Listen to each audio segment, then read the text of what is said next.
Rayagada CRPF चतुर्थ battalion camp ठारे रक्षाबंधन कार्यक्रम पालित।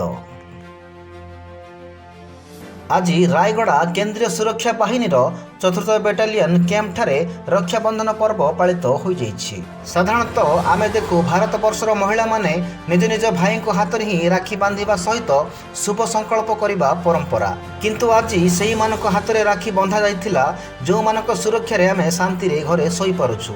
सेथिपई आज रायगड़ा जुपिटर विद्यालयर छात्री माने राखी बांधिथिले सीआरपीएफ जवान को हाथ रे। एही भली शुभ अवसर रे चतुर्थ battalion commandant SH Manoj Kumar Yadav उपस्थित रही समस्त श्रेणी जवान को एकत्रित करी निज हाथ में राखी बांधिबा पई उत्साहित करने सह समस्त को यह पवित्र दिन में हार्दिक अभिनंदन ज्ञापन करथिले।